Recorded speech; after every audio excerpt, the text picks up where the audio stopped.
এবং সবচেয়ে ভয়ঙ্কর ব্যাপার হচ্ছে আপনি যখন কারোর উপর জুলুম করেন, ওই মাজলুম আর আল্লাহর মাঝখানে কোনো ফারাক থাকে না। আল্লাহ ওই ফারাকের পর্দা উঠায় নেয়, দোয়া করলেই ওটা আরশে যেয়ে কবুল হয়ে যায়। খবরদার, মজলুমের কান্না কখনো বৃথা যায় না। জীবনের কোনো না কোনো সময়ে এর প্রায়শ্চিত্ত আপনাকে করতে হবে।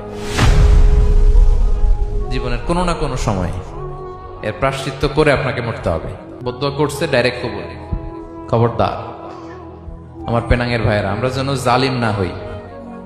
In it's any form, operation in it's any form, যেই কোনো ভাবে, যেই কোনো ক্ষেত্রে, যেই কোনো ধরনের হইতে পারে জুলুম। কাউকে আপনি ছোট্ট কোনো কাজে ঠকালেন, বন্টন নীতিতে ঠকালেন, হ্যাঁ, জমি মেরে দিয়ে ঠকালেন, আমানত মেরে দিয়ে ঠকালেন, ইন ইটস এনি ফর্ম যদি জুলুম করে থাকেন, খবরদার, মজলুমের কান্না কখনো বৃথা যায় না। জুলুম শুধু আমাদের জন্যই হারাম না, আল্লাহর জন্য হারাম। আল্লাহ তাআলা বলেন হাদিসে কুদসিতে, ইয়া ইবাদি, হে আমার বান্দারা, ইন্নী হারামতু যুলমা আলা নাফসি, আমি জুলুমকে আমি আল্লাহ নিজের উপরে হারাম করেছি। ওয়া জাআলতুহু বাইনাকুম মুহাররামা, এবং এই জুলুমকে তোমাদের উপর হারাম করেছি। ফালা তাযালামু, তোমরা একে অপরের উপর জুলুম করো না। জুলুম শুধু আমাদের উপরই হারাম না, আল্লাহ নিজের উপরও হারাম করেছেন। তাহলে জুলুমের সাথে কি মুমিনের কোনো সম্পর্ক থাকতে পারে? পারে না। তাওবা কি? তাওবা মানে ফিরে আসা আল্লাহর কাছে। ভুল করেছি, অনুতপ্ত হয়ে আল্লাহর কাছে ফিরে আসবে, এটার নাম তাওবা। To return back to your Lord, আল্লাহর কাছে ফিরে আসবেন। এই ফিরে আসাটাকে আল্লাহ খুব পছন্দ করেন। এখানেই শয়তান আর আমাদের মধ্যে পার্থক্য। শয়তান ভুল করে করছি তো করছে, ওইটার মধ্যেই সে অটল অবিচল, ক্ষমা আর চাইনি। কিন্তু আমরা সকালে ভুল করে দুপুরে মাফ চাই, দুপুরে করে রাতে মাফ চাই, আজকে ভুল করে কালকে মাফ চাই। বিষ্ণু বলেন তোমরা সবাই ভুলকারী, কিন্তু ওয়া খায়রুল খাত্তাঈনা আত-তাওয়াবুন, এই ভুলকারীদের মধ্যে শ্রেষ্ঠ যে ভুল করেই তওবা করে।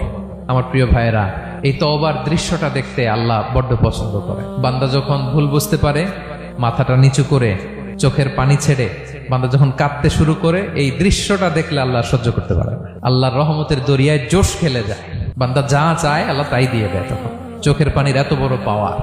এজন্য আমরা ভুল করে যেন অটল না থাকি, আল্লাহর কাছে যেন ক্ষমা চাই, আমরা যেন ফিরে আসি তার দরবারে। তার দরবার সবসময় খোলা, এবং তিনি এই তওবার বা ফিরে আসার দৃশ্যটা দেখতে কত পছন্দ করেন শোনেন। রাসূল সাল্লাল্লাহু আলাইহি ওয়াসাল্লাম বলেন, ওয়াল্লাযী নাফসি বিয়াদিহি, তার শপথ যার হাতে আমার আত্মা, লাউলাম তুযনিবু, তোমরা যদি ভুল না করতে, লা যাহাবাল্লাহু বিকুম, আল্লাহ তোমাদেরকে ধ্বংস করে দিতেন। ওয়ালা জাআ বিকওমিন, আল্লাহ এমন এক জাতি তৈরি করতেন, ইউযনিবুন, ওরা খালি ভুল করতো, ফায়াস্তাগফিরুন, আর ক্ষমা চাইতো, ফায়াগফিরুল্লাহু লাহুম, আর আল্লাহ তাদের ক্ষমা করতেন। সুবহানাল্লাহ বললেন না? গাফিরিয যামবি ওয়া কাবিলিত তাওব, তিনি পাপ মোচন করার জন্যই তো তিনি আমার রব। তার দয়ার কোনো শেষ নাই, তার মায়ার কোনো শেষ নাই। শান্তিময় হবে আপনার জীবনের, সব হতাশা দূর হবে, ডিপ্রেশন দূর হবে, আসমানি প্রশান্তি নেমে আসবে ইনশাআল্লাহ।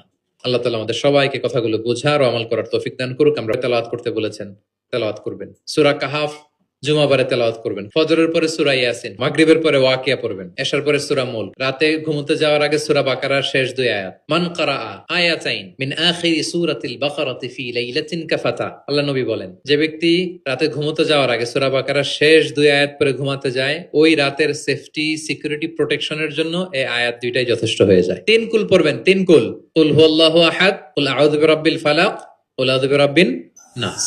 তিন কুল পড়বেন ফজরের পরে, মাগরিবের পরে, বিছানায় ঘুমোতে যাওয়ার আগে। আল্লাহ রাসূল সাল্লাল্লাহু আলাইহি ওয়াসাল্লাম এগুলো পরে হাত দিয়ে, হাতে ফু দিতেন, লম্বা একটা ফু দিয়ে সারা শরীরে এরকম মেসেজ করতেন, মাস্তাতা, যতটুকু সম্ভব হয়। তাহলে এটা special protection from your Lord. হ্যাঁ, শয়তানের বিপরীতে, ব্ল্যাক ম্যাজিক, জাদু টোনা বানের বিপরীতে প্রোটেকশন নিলেন কার কাছ থেকে? এই ওজিফাগুলো পালন করবেন। যদি করেন, আপনার জীবন দুটি জিনিস